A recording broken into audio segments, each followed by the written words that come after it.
අවබෝධක plus නිතිමතාව නේද? මොකද නිතිමතාව. එතකොට මෙන්න මේ පරතවබෝධක ප්‍රත්‍ය අල්ලා ගන්න පුළුවන්. හොඳ කල්පනාවෙන් ඉන්නේ. හොඳ කල්පනාවෙන් හිටියේ නෑ. ඒ අර මහත්ය අර ඕම තමයි උසස් වූ මනස. විතක්ක විචාර සහිත විමර්ශනාත්මක බුද්ධිය. සිහිය පැවැත්වීම කියලා අපි කියනවා නේද? එතකොට මෙතන මේ සිහිය පැවැත්වීමත් මේ බුදුන්ගේ දේශනාවට සාපේක්ෂව. මොකද්ද මේ කියන්නේ? ඇහැ අනිත්‍යයි මේක මෙහෙමද? ඒ පිළිබඳව සිහිය පැවැත්වීම. එතකොට මෙන්න මේ සිහිය පවත්වන්නා වූ ස්වභාවයට සාපේක්ෂව උසස් වූ මනස පවත්වාගෙන යමි. මේ සිහිය පවත්වන්නා වූ ස්වභාවයට සාපේක්ෂව මේ ත්‍රි හේතුක ප්‍රතිසන්දිය තුල තියෙන මේ නෙළුම් බීජේ නෙළුම් අලේ ඔන්න දැන් පොහොට්ටුවක් හැදෙනවා. පොහොට්ටුව හැදිලා පොහොට්ටුව ටික ටික උඩට යනවා කියන්නේ මොකද්ද? ඔබ අර බුදුන් වහන්සේගේ දහම් දේශනාව පිළිබඳව විමර්ශනාත්මක බුද්ධිය අවදි කරගනිමින් අර මිනිස් සිත පවත්වා ගනිමින් දහම අහමින් මිනිස් සිත පවත්වා ගනිමින් දහම අහමින් යන්න මේ නෙළුම් පොහොට්ටුව ටික ලොකු. එතකොට මේ අතරදී ඔබට මේ පවත්වාගත්තු එක ඒකීය මට්ටමේ කරන් යන්න බෑ. විඳිනවා. මේ වැඩසටහනට ඇවිල්ලා මේ පිළිබඳව දිගේ පවත්වාගෙන ගෙදර ගියාම මේක පිළිදෙනවා. ඒක ස්වභාවය. ඒක නවත්තන්න බෑ. එතකොට ඒකට කරන උපක්‍රමය තමයි යන්න කල්යාණ මිත්‍ර ආශ්‍රය කියන්නේ.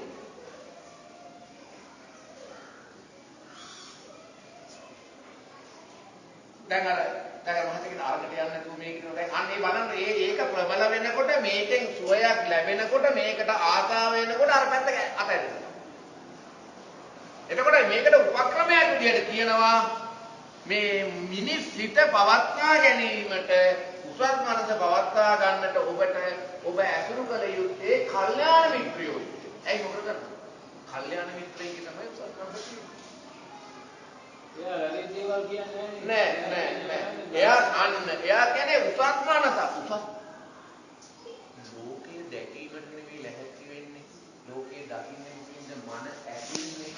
ලෝකයේ දකින්න මන ඇසේ උසස් මනසක් බවට පත් කරගෙන මනසේ තියෙන තීව්‍රාත්මක ශක්තිය වර්ධනය කිරීම තමයි උසස්කම කියන්නේ. එහෙම මනස උසස් කරගෙන ලෝකයේ දකින්න ගන්න පත් කරගන්න පුළුවන් වෙන්නේ ඒ මනස උසස් කරගෙන ලෝකයේ දකින්න ඕන කියන න්‍යාය තුල ඉන්න න්‍යාය භාවිතා කරන අය ඇසුරු කළොත් තමයි ඒ න්‍යාය. කසිප්පුකාරයෝ ඇසුරු කරුවොත් පොණ්ඩ පුරුදු. පොරු ඇසුරු කළොත් හොරකම් කරන්න පුළුවන්. මිනි මරණ අය ඇසුරු කළොත් කවුද වෙන්නේ මේ ඉන්ටර්වයුව බලන්න. මිනි මරණෝ වෙන්නේ. දේශපාලනඥයෝ ඇසුරු කළොත් කවුද වෙන්නේ? දේශපාලනඥයෝ. මුදලාලිලා ඇසුරු කළොත් කවුද වෙන්නේ? මුදලාලිලා වෙන්නේ. ගෝවියෝ ඇසුරු කළොත් කවුද වෙන්නේ? ගෝවියෝ වෙනවා. එහෙම නෙවෙයි.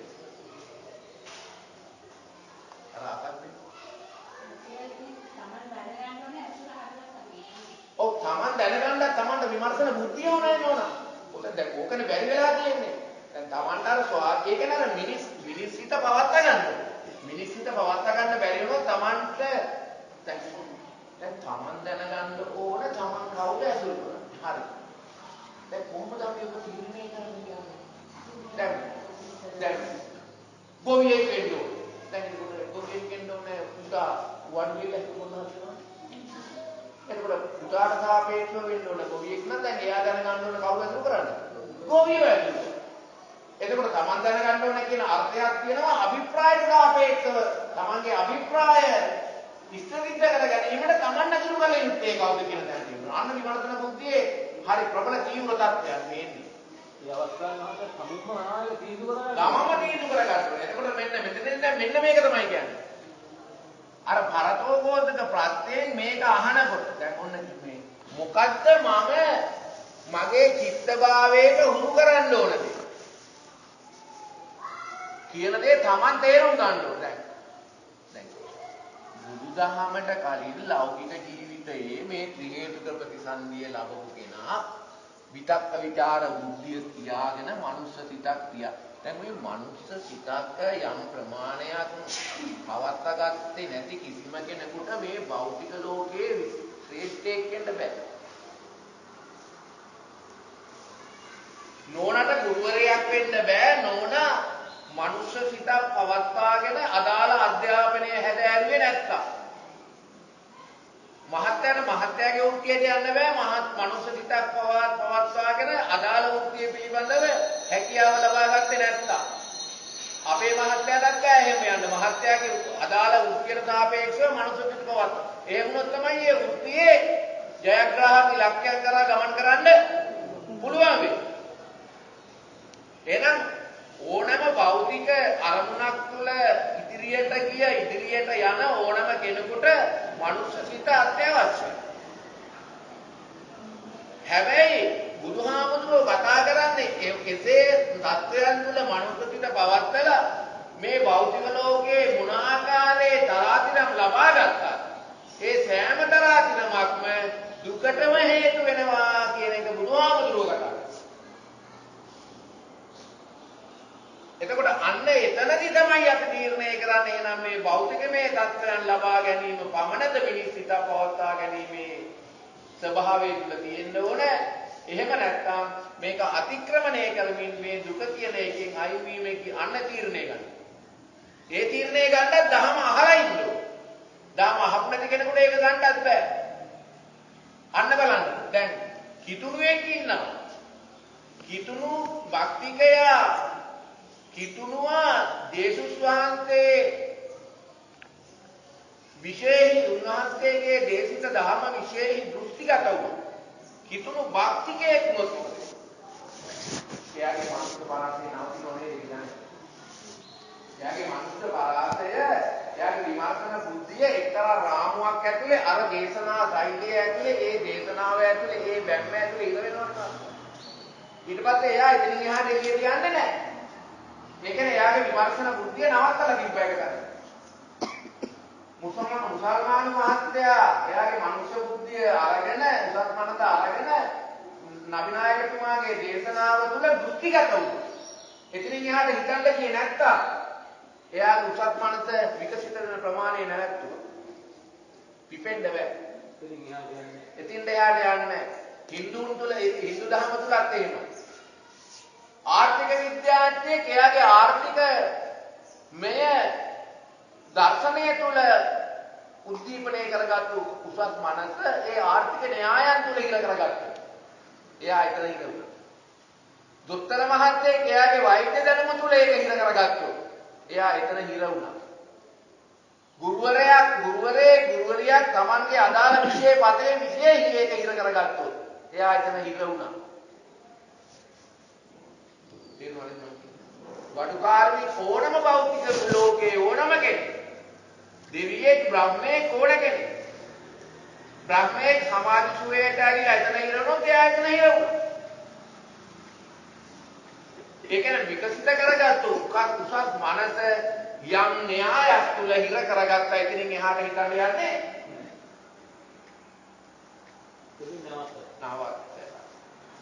ඕකයි කිව්වේ මිත්‍යා දෘෂ්ටි වල හිර වෙනවා.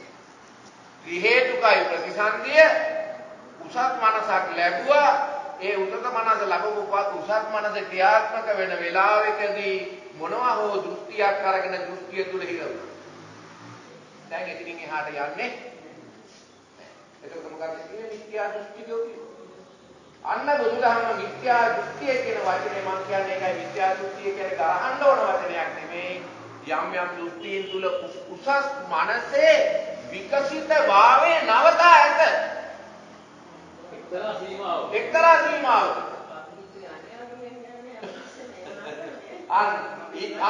ඊට පස්සේ බුදුදහම කියන්නේ පන්සල් හදන එකය. දන් දෙන එකය. සෝවාන් වෙන්න මේ භවයේදී සම්මාදිට්ඨියටපත් වෙන්න බැරිය. ඇයි චින්තන සීමාව එතනින් යන්නේ නැහැ. බුදුදහම කියන්නේ එහෙම නෙවෙයි. දෘෂ්ටීන් කඩාගෙන විඳගෙන විමර්ශන බුද්ධිය උපරිමේ දක්වා භාවිතා කරගෙන කේමී අවේදී අභය පරිපූර්ණ නිදහස දක්වා පරිපූර්ණ විමුක්තිය දක්වා ඒකයි මේ කියන්නේ. එතකොට එහෙනම් පවත්තපු මනස උසස් මනස ත්‍රි හේතුක ප්‍රතිසන්දියෙන් ලද මිනිස්කම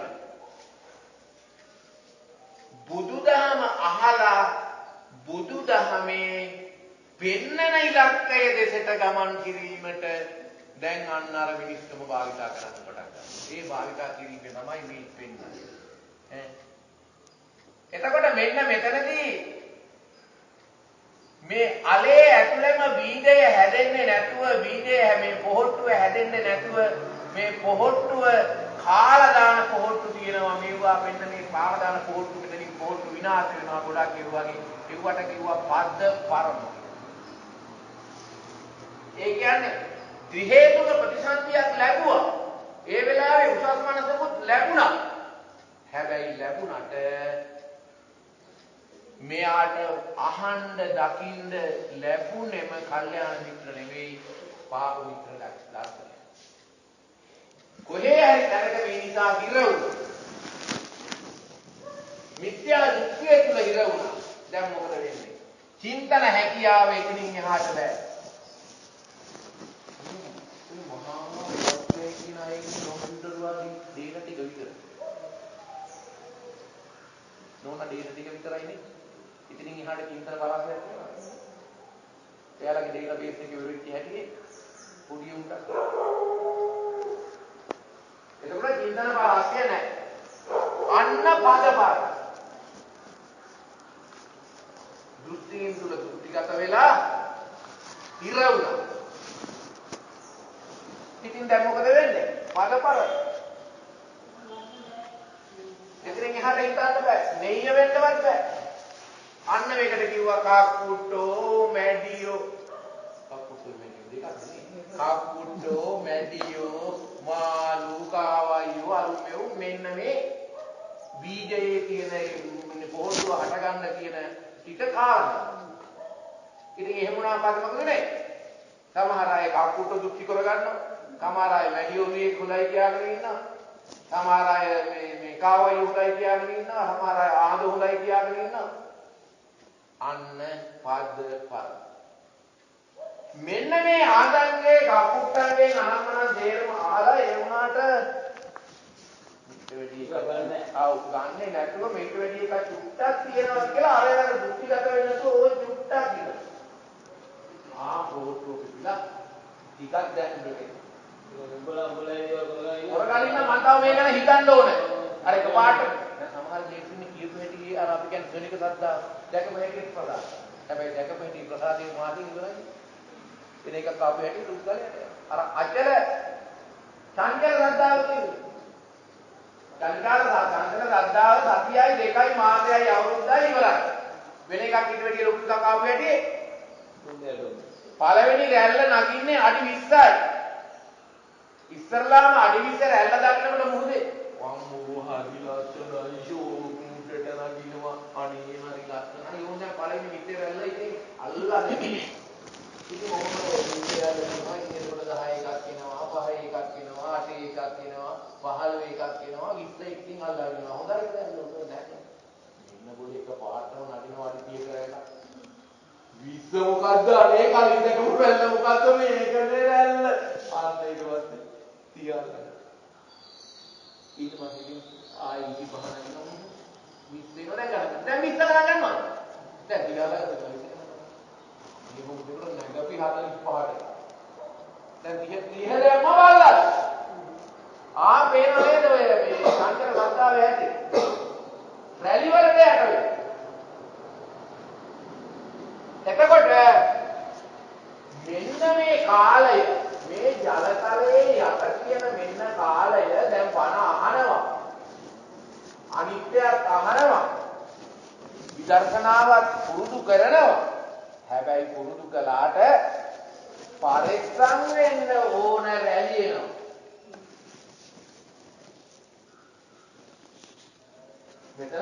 නීතියාව ක්‍රියාත්මක මෙන්න මේක පුරුදු කරගෙන යනකොට දැන් ඔය මේ නෙය්‍ය හා විපටිතඥ මේ නෙය්‍ය හා විපටිතඥ කියන්නේ මේ ජලතලයට යටින් පොහොට්ටුව ඇති වුණු මෙන්න මේ අවස්ථාව ටික. නෙය්‍ය කියනකොට 15 මට්ටම විපටිතඥ කියනකොට ජලතලයේ ආසන්නයේ. ඒ කියන්නේ අර චින්තනමේ හැකියාව හා විදර්ශනාමේ බලය ටික වැඩි කරගන්න. හැබැයි මේ අතරත් අර මේකෙන් දැන් කොහෙද මේ ඔයාලා ඉන්න දැන්. කල්යාණ පුත්‍රයන් කියලා කියන්නේ.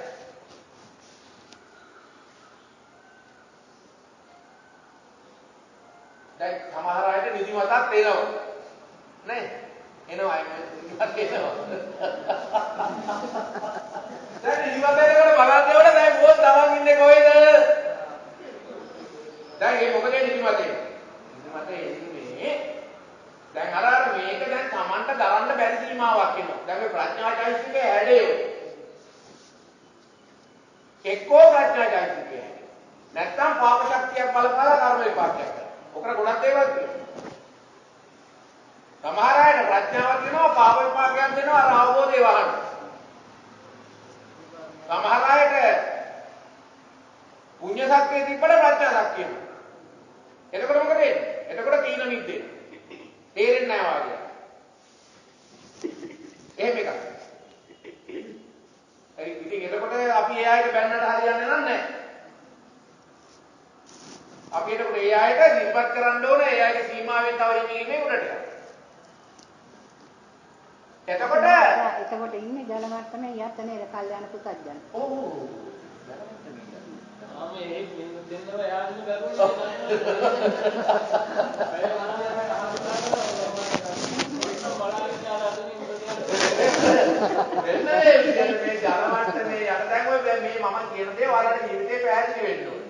එතකොට මෙන්න මේ අතර විවිධ දේවල් එනවා. දැන් මේ අතර ඔයාලට මේක වේගයෙන් වඩා ගන්න පුළුවන් නම් මේ වේගයෙන් උඩට යන්න පුළුවන්කම ඇති වෙන්නේ කොහොමද? ඔයාලා අර විදර්ශනා සීලය තුල නිරන්තරයෙන් දෛනික කටයුතු. අර ඔය අපේ නිරෝධනවන පොතේ කියන වායෝගික විදර්ශනාව කියලා වචනයක් කියන්නේ. ඒ කියන්නේ අර විදර්ශනා සීලයත් එක්ක නිරන්තරයෙන් විදර්ශනාමය චින්තනය තුල අපේ සිත අර තුල අර මනුස්ස හැඩය පවත්වා ගන්නට උත්සාහ කරනවා. එසේ උත්සාහ කරගනිමින් මේ දේවල් අනිත්‍යද මෙව ධාතුන්ගෙන්ද හැදුනේ මොකද්ද මේ කතාව මේකේ ඇත්ත මොකද්ද කොහොමද වෙන්නේ අන්න පැහැබර මනසකින් නිරවුල් මනසකින් මේක හිතනවා ඒ හිතීමේ කාලය වැඩි කරගන්න මනුෂ්‍ය ස්වභාවය මත පිහිටා දැන් හිතීමේ කාලය වැඩි කරගත්තට වැඩක් නැහැ මනුෂ්‍ය ස්වභාවය මත සිත නොපිහිටා මනුෂ්‍ය ස්වභාවය මත සිත නොපිහිටා විදර්ශනාවේ සිතුවට වැඩක් වෙන්නේ නැහැ අවබෝධ කරගන්න බෑ එතකොට විදර්ශනාව සිතන්න ඕනේ හැබැයි විදර්ශනාව සිතනකොට මනුෂ්‍ය ස්වභාවයේ හිතේ පිහිටන්න ඕනේ දුවේ මේ මූණ ටිකක් හොදලා ගිහින් ඔයා හරිය පහසුවෙන් ඉඳගෙන ඉන්නේ ඒක තමයි මේ දරුවට නිදිමත එනවා ඕක ගාලා පිටුනේ අමාරුන පොඩ්ඩක් කියලා මූණ පොඩ්ඩක් ගෝස් එකක් දාගෙන ඉන්න එතකොට අඩුවේ මේ කියන්නේ අපහසුයෙන් ඉන්නේ බය කරනවා මේ නිදිමත එනවා මට හොදට පේනවා ඊට පස්සේ අමාරුවෙන් ඉන්නවා අමාරුවෙන් ඉන්නේ ඒක තමයි පිටින් වල තමයි නැන්නේ එතකොට ඒකට අමාරුවක් ඇතිවෙනවා පොඩ්ඩක් ඉලිය කියලා මම දාලා මේ එතකොට මෙන්න මේ විදිහට මේ මනුෂ්‍ය ස්වභාවය මත සිත පිහිටාගෙන අපි විදර්ශනාව අන්න විමර්ශනය මාත්‍රය මනුෂ්‍ය ස්වභාවයේ මත සිත පිහිටවා විදර්ශනාව තමයි පරිපූර්ණ අර මම කියන්නේ විදර්ශනා කර්මස්ථානයේ අර මොන්ටිසෝරි වගේ රෝසමලේ නටුවේ කටු කියලා කියන්නේ නැතුව මේක හිතන්න කියලා. එතකොට හිතන්න දැන් ආ මනුෂ්‍ය ස්වභාවයේ හිතේ තියෙන විමර්ශනාත්මක බුද්ධිය. ඔය දෙක එකට ගැලපෙන්න ඕනේ. ඇලිවෙන්න ඕනේ. එතකොට තමයි මේක අවබෝධය කරා ගමන් කරන ක්‍රියාවලිය තමන්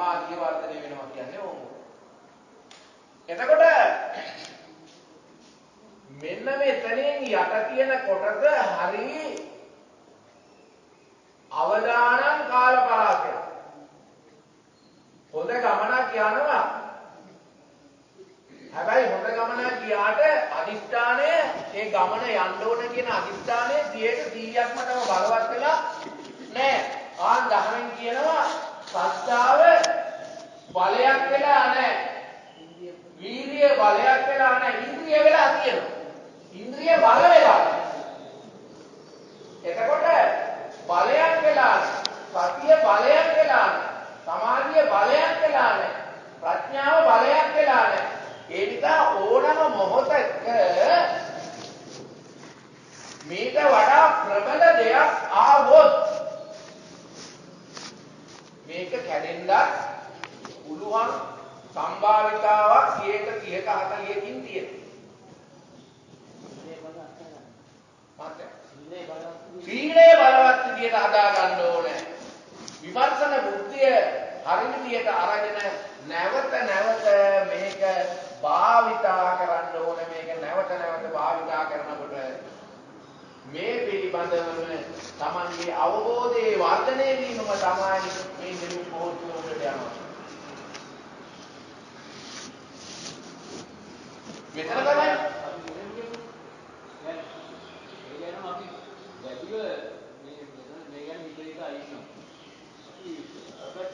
දැඩි තාප්පයක් මොනවා ආවත් මම මේක ගන්නේ නැහැ. මම දැඩි මම මේකමයි. මේ ගැන මට හිතන්න ඕනේ. මට මෙතන අවශ්‍යතාවය.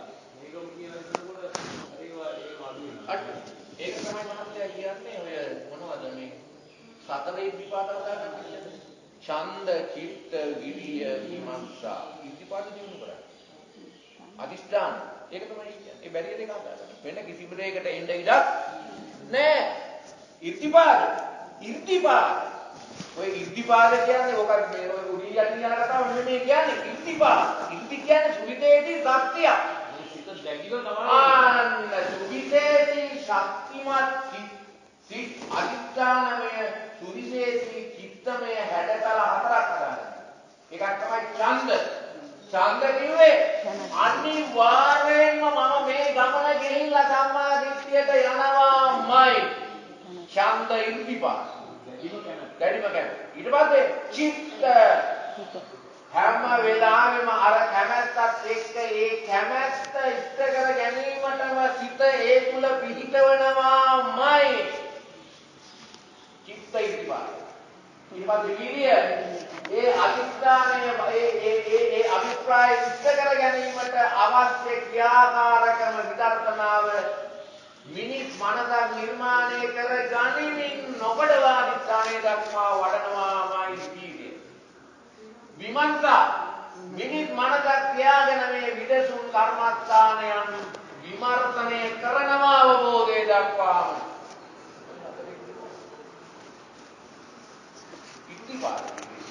ඉර්ධි විශේෂ හැකියාවන් හතරක් ඇති කර ගන්නවා. ඔය කැමැත්තට විශේෂ හැකියාවක් ඇති කර ගන්නවා. විශේෂ බලයක් දෙනවා. හිතට විශේෂ අධිෂ්ඨානමය බලයක් දෙනවා. වීර්ය බලවත් කර ගන්නවා. ආදිමානිකෝ වීර්ය බලවත් කර ගන්නවා. විමර්ශන හැකියාව බලවත්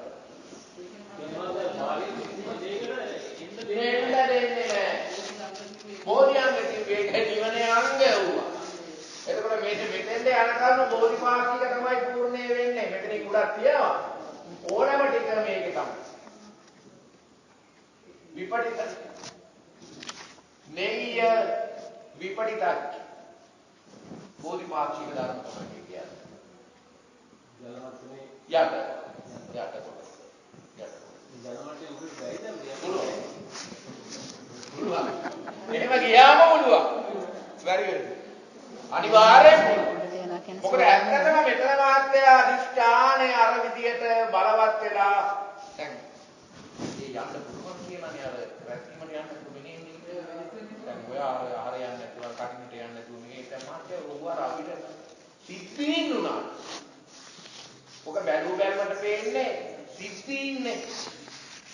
දැන් මම බලාගෙන අපේ මහත්තයා වැඩ කටහනේ දවස් 3ේම ආවා. එතකොට ඔක සිද්ධියක් නෙමෙයි මම. වර්තක් තියෙනවා. අනිවාර්යයි. ඒකේ ලොකු අරුතක් තියෙනවා. ඒක ලොකු ඒක මේ නෝනාට කියලා ගන්න බෑ. නෝනා කිව්වොත් එහෙම ගිහින් දාලා මං ගෙදර එන්නම් කියලා යන්නේ. එහෙම නෙමෙයි. ඒ සෝ කැමැත්තෙන් ඇවිල්ලා ඉන්නවා කියන්නේ මාත්‍ය ආරම්භ පරයාත් ඉතිවිල. ඒ අවබෝධය එනවා කියන්නේ. මට කොහොම හරි මට එන්නම හිතෙන්නේ මේක අහන්නම. ඒකට ඒක තමයි කියන්නේ මේ සෝය වැඩෙන්න මේකෙන් Tamanට ඇයි? දැන් මේ සමස්ත ක්‍රියාකාරකම හරහා මහත්ය මේක වඩනකොට මිනිස් හිත හදාගෙන මේ විදසුන් වඩනකොට අපේ දුරු වෙන්නේ ඇලින් ගැටීම් කියන කතාවනේ නැතුව යන්නේ. ඇලින් ගැටීම් නැති වෙනවා කියන්නේ අපිට තියෙන ප්‍රශ්න වලට අපි මානසිකව දුක් විඳින ප්‍රමාණය අඩු වෙන්න පටන් ගන්නවා. අපි අල්ලගෙන ඉන්න බර අතහැරෙනවනේ මේ වෙන්නේ. බර අතහැරෙන්න අපිට සෝයක් දැනෙන්න දැන් මොකද්ද වෙන්නේ? ඒ සෝය හොයාගෙන යනවා. ඒ සෝය හොයාගෙන යනවා. ඒකයි මේ වෙන්නේ. ඒ සෝය හොයාගෙන. එතකොට මෙන්න මේ ගමන ඔයාලට එහෙම යනකොට ටික උඩට ඇවිල්ලා ඔන්න ජලතලයේ සීමාවෙන් ඔයාලගේ මේ නෙළුම් පොහොට්ටුව උඩට එනවා කියලා කියන තැන තමයි අපි සම්මාදිට්ඨිය කියලා කතා කරන්නේ.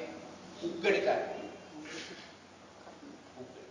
එතකොට දැන් ඔයාලා එකිනෙකනා මේ සීමාවෙන් කොහොමද දැන් මේ අලේ උඩට ඇවිල්ලා තියෙන්නේ? ඒකින්ද සතුටු වෙන්න පුළුවන් ඈ.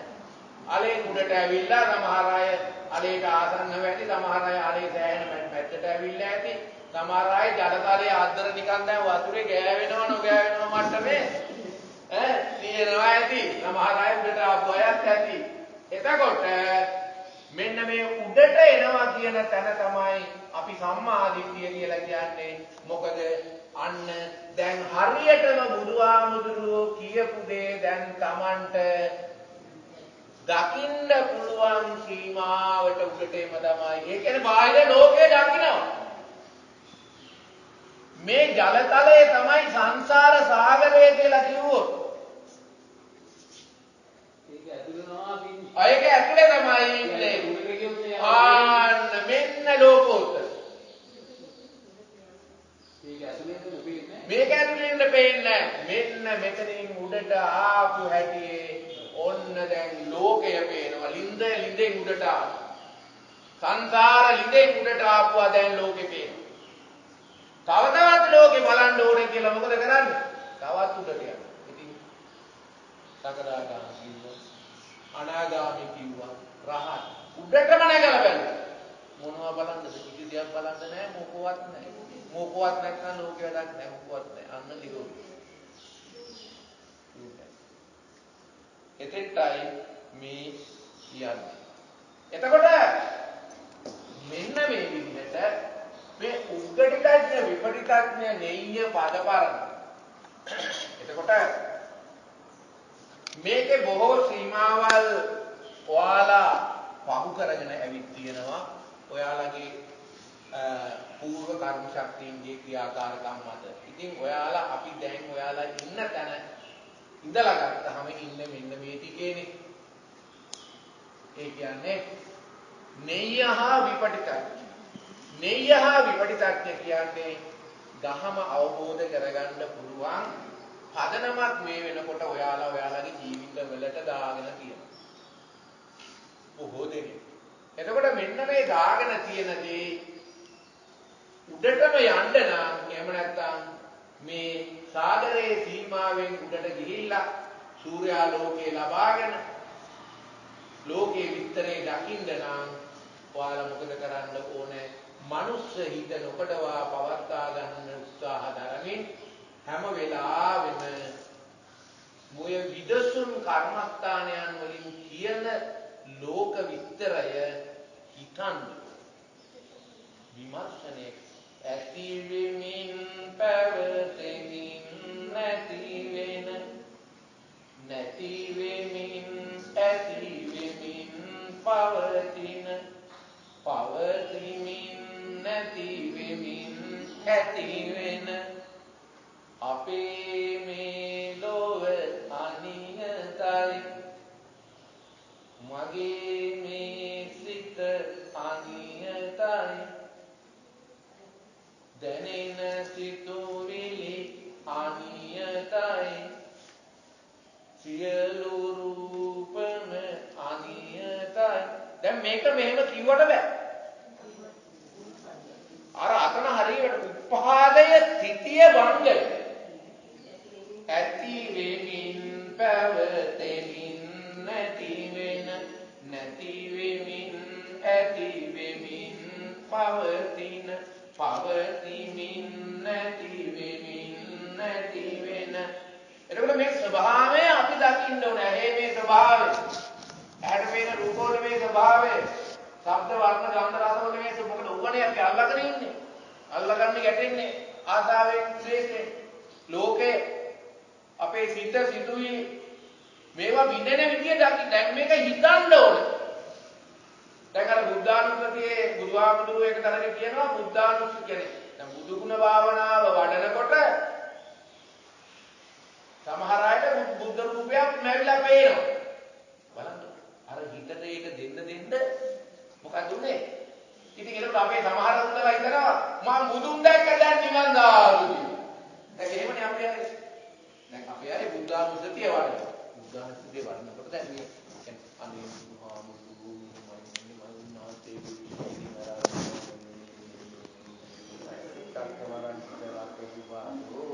ලක්ෂණ මන්දිතා කියලා දැන් බුදුහාමුදුරුවෝගේ පුරුෂ ලක්ෂණයන් ගැන මෙහි කරා බුද්ධ රූපයක් ඉතින් මේක පුරුදු වෙන්න යනකොට හිත ඇතුලේ දැන් මැවෙන්න පටන් ගන්නවා බුද්ධ රූපය. ඔව් තියෙන දෙයක් කියලා හිතනවා. ඒකෝට දැන් මෙච්චර දුර යන්නේ නැතුව තියෙන එකක් නැති එකක් කියලා හිතන්නේ නැතුව මේ මොට්ටේ මොකද කරන්නේ? දැන් බුදුහාමුදුරුවෝ වේනවා කියන්නේ. බුදුහාමුදුරුවෝ බුදු බ්‍රික්කව බුදුන් දැකලා නිවන් දකින්නේ. මලකලියයි බුදු පේනවා. එහෙනම් මන් නිවා. ඇයි මේ පේනවනේ? දැන් මන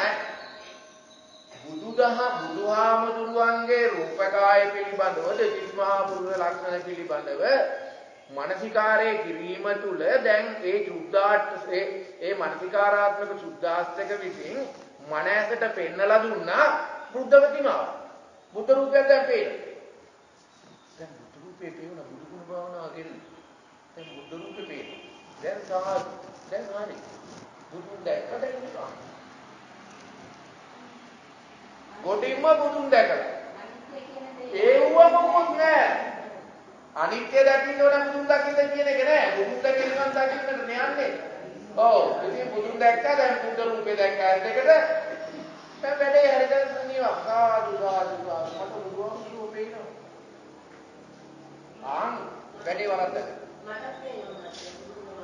ඒක තමයි ඒ කියන්නේ. ඒ චිත්ත ඒ අර චිත්ත සුද්ධාස්තක වලින් ඒක නිර්මාණය වෙලා තමන්ගේ මනස තුළ දැන් මේක පේනවා. දැන් මේක පිටිච්ච අපිනවා. හරි. දැන් මට බුදුන් දැක නිවන්නේ මේකට උන්ද කොච්චර බුදුහාමුදුරුවෝ දැක්කත් අල්ලපු වටේ පොලිස් ටිකක් තියෙනකොට ඒක ගන්න.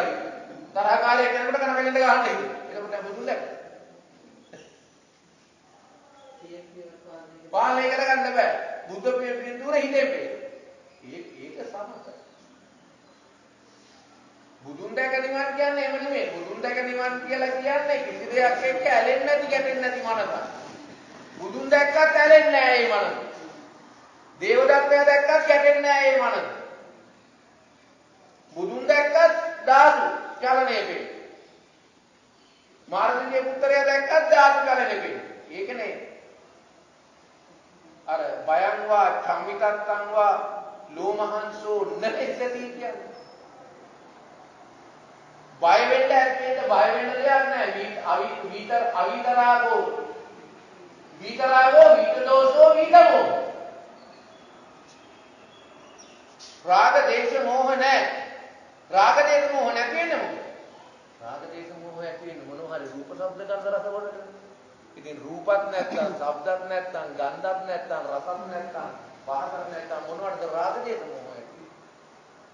රාග දේශ මොහ කියලා ඒක. ඒකයි කියන්නේ. ඒතරයි පුරුදු දැක්කේ. ආයෙත් මේ අපි යන්නේ පෙළ ගණන් දැන් අපි කතා කරන්නේ හැමදේම මේ අපි මේ හිතෙන්නේ මේ සියලු දේවල් කලබල කරනවා.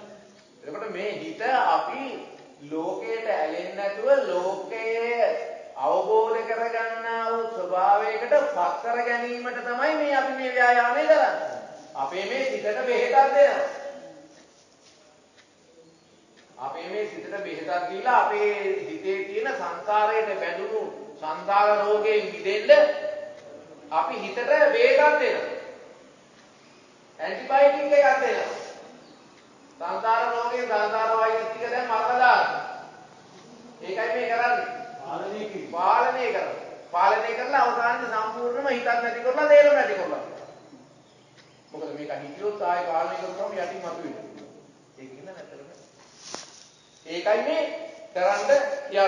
වෙලාව 11. ඒකයි මේ. නාම රූප නිරෝධ. නාම රූප නිරෝධ.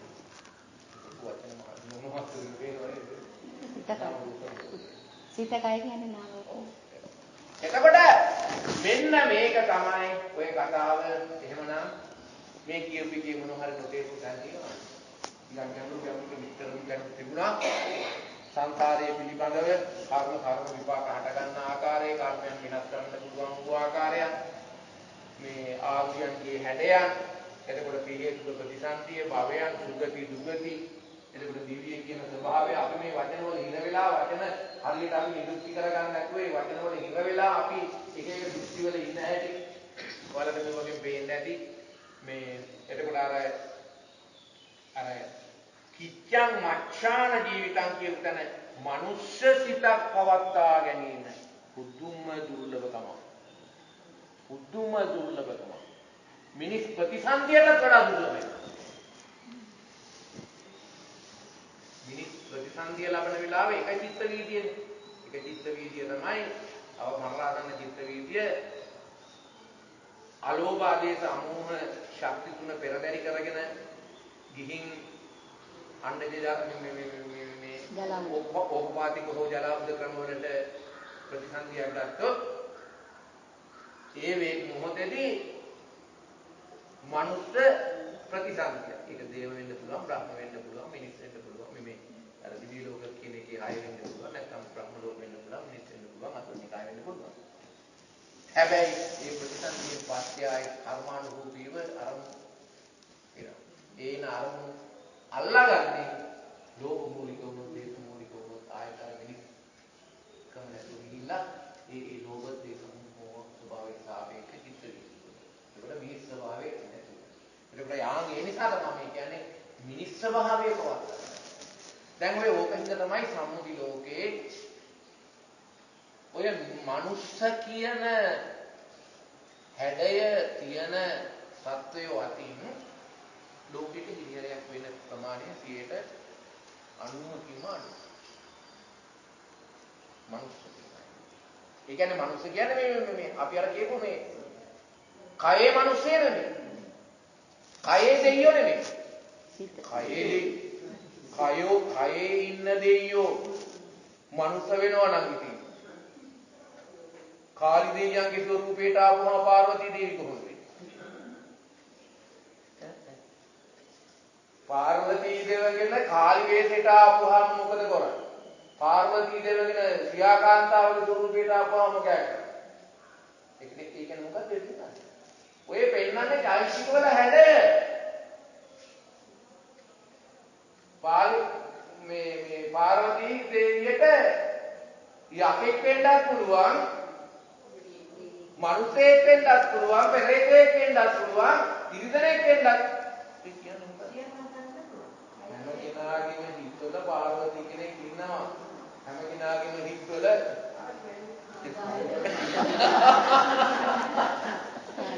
හැම ගෙදරම කාලිකම්මලා ඉන්නවා. ඔව් ගොඩාක් වෙලාවට අර පොයේ දවසට පැදුර අකුලාගෙන ගෙදර යනකොට උපවාස ගන්නවා. ගෙදරට මිල්දත් ගන්න ගේට්ටුවේ කාලියම්ම වෙලා. ඔව් ඒ වගේම තමයි ඉතින් අර ශ්‍රී දේවියන් ඉන්නවා. එතකොට මේ සිතක ස්වභාවය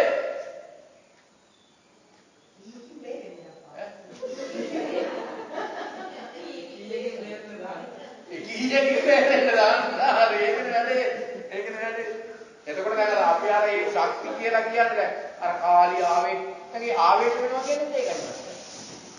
අපි ළඟ තියෙන පෙරේත ශක්තියට තමයි බාහිර පෙරේත බලයක් එකතු වෙන්නේ. සහජාත ප්‍රත්‍ය වෙනවා කියන්නේ. ඒක හැදෙන්නේ. හැම වෙලාවෙම එක જાතිය ආය තමයි එකට එකතු වෙන්නේ. මහත්යාගේ සිත පෙරේත සිතක් බවට පත් වෙනකොට මහත්යාගේ සිත පිටවරාගෙන බාහිර තියෙන පෙරේත ශක්තියින් ඒකත් එක්ක ක්‍රියාත්මක වෙන්න පටන් ගන්නවා.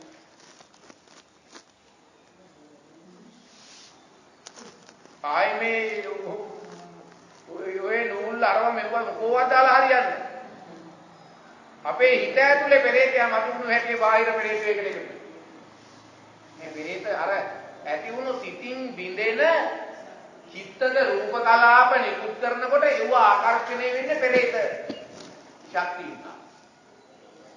අදාළ මිනිස්යාගේ ශරීරයෙන් බිඳෙන රූප කලාපත් පෙරේත ගතිය තමයි ඒකට බිඳෙන්නේ. හිත පෙරේතයයි. ඒකට පෙරේතයි. ඒකයි. බලු වැඩ කරනකොට බලු එකතු වෙනවා. එතකොට මෙන්න මේ විදිහට ඔය හැමතැනකම අපි ওই මිනිස් කියන එක පවත්වා ගන්න උත්සාහ කරනවා. ලෝකේ පවත්වා ගන්න සංසාරේ පවත්වා ගන්න අමාරුම චිත්ත ස්වභාවය තමයි මිනිස්.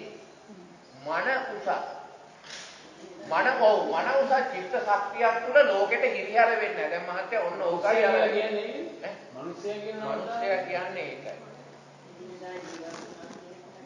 අමාරු. එතකොට ඔය ආර්යකාන්ත සීලය කියන වචනේ ඉතරා පැත්තකින් ලෞකික අර්ථයෙන් පංච සීලය ආර්යකාන්ත සීලය කියලා කියන්නේ තෝමෝගේ එක්කම. ඒ මොකද පංචිල් පද පහ ආරක්ෂා කරන්න පුළුවන් කෙනෙක් කයෙන් හා වචනේ. එයා අතින් ඔතන කයෙන් හා වචනේ සිතින් නෙමෙයි. කයෙන් හා වචනේ එයා අතින් විශ්වයට හානියක් ඕලාරික හානියක් සිද්ධ වෙන්නේ නැහැ නේ. චිත්තමය හානියක් සිදු වුණත් ඕලාරික හානියක් සිද්ධ වෙන්නේ නැහැ. එයාට යම් ප්‍රමාණයකට ඒ නිසා මිනිස්කමේ යම් ප්‍රමාණයක් හිත ආරක්ෂා කරගන්න පුළුවන් අර තදංග මට්ටමින් නැතුව.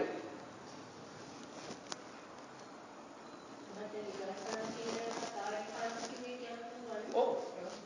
අනිවාර්යයෙන් විදර්ශනා සීලය අපට විදර්ශනා සීලේ කල්යාණ පුතඥයා ඉන්නේ ආර්යකාන්තයේ තමයි. විදර්ශනා සීලයේ සම්මාදිට්ඨිගත ආර්ය ශ්‍රාවකයා ඉන්නේ ආර්ය සීලයේ. ආර්යකාන්ත ආර්ය. සම්මාදිට්ඨියට පත් වුණායින් පස්සේ තියා රහත් වෙන කල් විදර්ශනා සීලය තමයි තියෙන්නේ. රහතන් වහන්සේගේ තියෙන විදර්ශනා සීලය තමයි. ඒක ආර්ය සීලය. අතන ආර්යකාන්ත කාන්ත කියන්නේ නම් එක්කේ.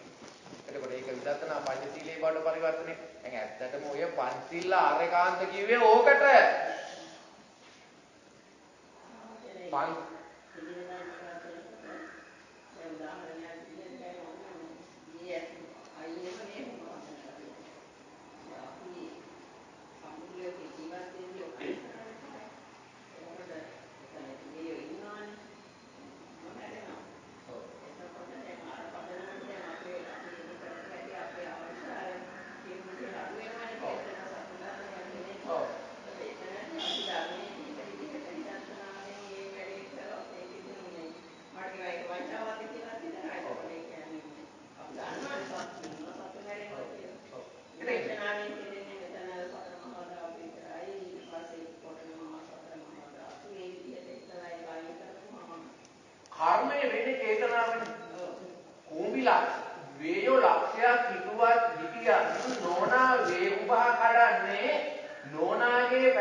වේයන්ට නෙමෙයි ලෝකේ බොහෝ අයට ලෝකෙන් අයින් වෙන හැටි කියලා දෙන්නත් පුළුවන්.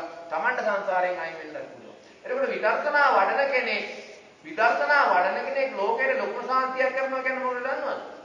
එයා විදර්ශනා නොවැඩුවොත් සංසාරේ කොච්චර කල්ප කෝටි ගාණක් ඉපදි මෙයා සංසාරයට කොච්චර ඉතිර කරන්නේ. එහෙනම් මේ අනාගතයේදී මෙයා අතින් වෙන්න තියෙන විශ්ව විරෝධී සියලු ක්‍රියාකාරකම් සමුදාය ගිනිය නොහැකි විශ්ව විරෝධී සියලු ක්‍රියාකාරකම් සමුදාය මේ විදර්ශනා ගැනීම හරහා මෙයා තමන් සංසාරයෙන් අයින් වීමෙන්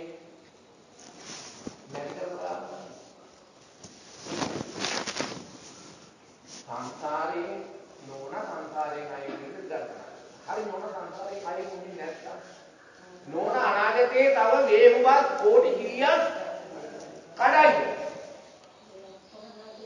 ඒ අනාගතයේදී වෙන්නා වූ සියලු දේවල් වලින් සියලු විශ්ව විරෝධී ක්‍රියා නෝන අනාගතයේදී කීපාරක් නාස් හදාගෙන වායු ගෝලයේ තියෙන කෝටි ගණන් දීමින් ඇදලා නාහෙට දාගන්න.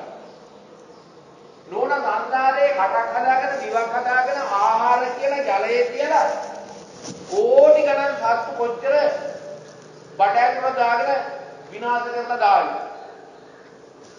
සංසාරේ කකුල් දෙකක් කියලා අත් දෙකක් කියලා එකක් හදාගෙන කෝටි ගණන් සත්වෝ මරකලා පුලිපට්ටම් කර ඇවිදීද ඉඳගනින්ද යායි කර යාමින් කරේ. අපි ජීවත් වෙනවා කියන්නේම අපි ඉන්නවා කියන්නේම මේ අපි හිතාමතා කිරීම තමයි මහත්ය මෙතන පාපය. හිතාමතා කිරීමයි පුණ්‍ය වෙන්නේ කම්මය වෙන්නේ චේතනා අම්මික වේ කම්ම කරා. මම නමත දාවන මේ කීපුවම මතක් වුණා. දැන් උදාහරණයක් කියන්නේ මොකක්ද කියන්නේ? මම දැන් මේ බලහන් දැක්කලා කාර්යයක් කරනකොට මේ ඇප්ලේ ගන්නකොට ලොකු භූමික කතා යනවා. ඒක දැක්කේ නැතුව මම කාර්යය කරන් එනවනේ. ඒකට එතෙන්දී අනුගමනයට ඉතින් අපි කරන්න දෙයක් නැහැ. මහත්තයා පාරේ යනකොට කූඹි වැලක් පේනවා. ඉතින් නෝනත් එක කාර් එක දෙපැත්තේ උස්සලා කියන්නේ මොනවද කරන්නේ? ඒක එහෙම තමයි. ඔතන මහත්තයා කර්ම මේ විශ්වයේ ක්‍රියාකාරකම් පිළිබඳව නෙමෙයි කර්මය කියන්නේ සිතේ තියෙන දෙයක්. සිතේ මේක විඥාන කියන්නේ හිතේ තියෙන ශක්තිය. අපේ ක්‍රියාකාරකම් අපි හිත ඇතුලේ තැම්පත් කිරීම තමයි විඥාන කියන්නේ. එතකොට තැම්පත් කරනකොට ඒක තැම්පත් කරන චේතනාවක්. ඒ චේතනාවත් එක්ක තමයි මේක තැම්පත් වෙන්නේ. පස්ව වේදනා සංඥා චේතනා මනසිකාර ඒකාග්‍රත. චේතනාචෛතසිකය. ඕනෑම සිතුවිලි ධාරාවක් එක්ක ඕනම චිත්ත වීදියක් එක්ක අනිවාර්යයෙන්ම චේතනාචෛතසිකය පහළ වෙනවා. සර්ව චිත්ත වීදිය. එතකොට මේ චේතනාව තමයි කර්ම හදන්නේ. එතකොට දැක්කට චේතනාවක් නැත්නම් කර්මයක් වෙන්නේ නැහැ. ආන්න දැන් මහත්ය අපි ඕකයි කියන්නේ. සෝවාන් වෙච්ච කෙනා, සකදාගාමි වෙච්ච කෙනා, අනාගාමි රහත් වෙච්ච කෙනා රූප බලනවා. රස විඳිනවා. සැබෑ ලෝකේ ගන්ධ රස පහස විඳිනවා. හැබැයි චේතනාවකුයි නැත්තේ.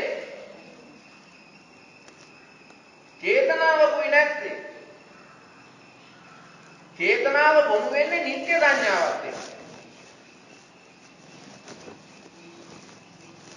හොඳයි නරකයි කියන චේතනා, හොඳ චේතනා, පුඤ්ඤ චේතනා, පාප චේතනා. එතකොට පුඤ්ඤ පාප චේතනාවන් බිහි වෙන්නේ නිත්‍ය සංඥාවක් එක්ක. එතකොට චේතනාව නැති වුණොත් චේතනාවක් නැතුව ඒ කියන්නේ නොදැන. එහෙම නැත්නම් හිතාමතා නොවි. කියන්නේ කිසිම මොකුත් නෑ අරමුණ අදහසකේ වැටිලා. ඒක නෑ. ඉතින් යනකොට අහු වුණා. දන්නේ නැහැ. පස්සේ දැක්ක කියන්නේ මොනවා කරන්නේ? ඒක වෙන කරන්නේ දැන් බලන්න.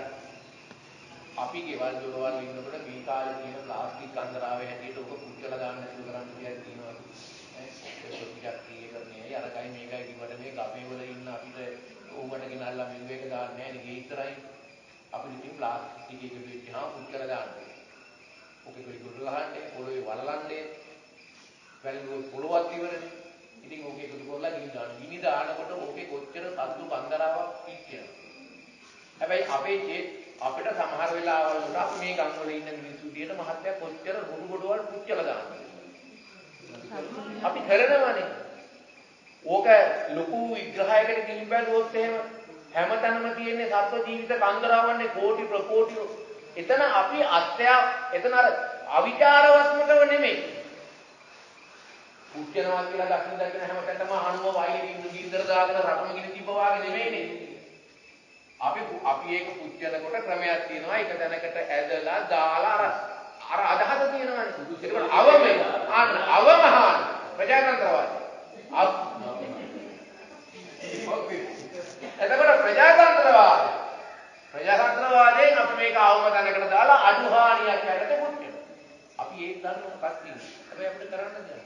අපේ පැවැත්ම උදෙසා අපිට ඒක කරන්න. හැබැයි අපි කරන්නේ අරු පුච්චෙන්න ඕන කියන චේතනාවෙන් ගෝවියා ඒ හිතේ පොඩ්ඩක්ව එහෙම ගැන හිතක් නෑ. ගෝවියා දෙයියනේ මේ කාලේ හැටියට කෙම් කරලා පරිපෝෂ නවතින්නේ නෑ. කතිපාරාජ්‍යගේ කාලේ නවතින්න ඇති. ඒ පරිසරයේ ස්වභාවයක් තියෙනවා. අද පාරිසරික කලාප වෙන. අද ගෝවියාට සිද්ධ වෙනවා ටැංකිය අරගෙන පරිපෝෂ වලට මර්ධන දෙයක් ගහන්න මර්ධන කිව්වේ මැරෙනවා. එක්ක යාලගේ පැවැත්ම බාහිර වෙනවා විනාශ වෙනවා. හැබැයි ගොවියා තෙල් ගහනකොට තෙල් ගහන්නේ කොහොම මරන්න ඕන කියන චේතනාවෙන් ගහුවොත් ගොවියට පවුදා. හැබැයි මගේ හා අපේ අයගේ හා බොහෝ අයගේ පැවැත්මට මේ ආහාරය ආරක්ෂා කරගන්නයි මම මේක කරන්නේ. එතකොට සත්තු මරණ එක නෙමෙයි මම කියන්නේ. එතනදී මැරෙන බව දන්නවා. නමුත් උන් මරන්න ඕන කියන චේතනාවෙන් ගහුවොත් වෙනම කතාවක්. හැබැයි මරන්න ඕන කියන චේතනාව නෙමෙයි. මේ ආහාරය ආරක්ෂා කරගන්න. මේක ආරක්ෂා කරගත්තොත් මට පවතින්නත් බෑ බොහෝ දිනකට පවතිනවා. උදාහරණයක් අපි කියමු අපි මුල්වැඩ කරලා ඉඳලා දැන් බීරේ වෙලා. බීරේ වෙලාවේ ආහාරය තමයි මුලින් සතු එන්නේ. එනේ. ඒක අපි අනේ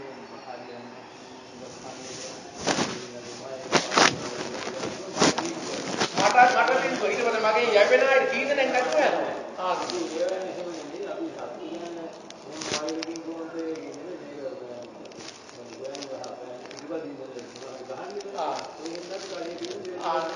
ඒක එහෙම තමයි. නෑ ඒක එතන අන්තගාමී වෙන්න බෑ. මෙතන චේතනාවයි අපි බලන්නේ. දැන් එහෙනම් බුදුහාමුදුරුවෝ ආනන්ද පැටිකගේ මුන්දකින් ලෝයකිනාම බැංකුවෝපේ සත්තු කෝටි කීයක් ඉන්නද? ආනන්ද බයෙන් බිය නොහැකිය. මේ ජීවි නැත. මා විවාදේ මියා දෙන්නේ මේ කිව්වේ නෑ. මම ඉතින් ඒක කිව්වේ නෑ. ඒක කතාවක් නෑ. පැටිකගේ නාලා මම ගේන්නවට මොනවද කිව්වා. ඊට පස්සේ මේ මොකද දිනුන එලන්න කිව්වා වාඩි වෙනවා. ඔතන එලන්න එපා. පොළොවේ සත්තු ඇත. උන් පොඩි වෙනවා. සත්තු නැති දැනකින් වනන්න කිව්වනම් මොකද වෙන්නේ? පොරන්න දෙයක් නැහැ. ඉඳගෙන ඉන්නත් බෑ. ඉඳගෙන ඉන්නත් බෑ. ධානයකට සම්බන්ධලා ඉන්නත් බෑ. මැද්දෙත් තියෙනවා.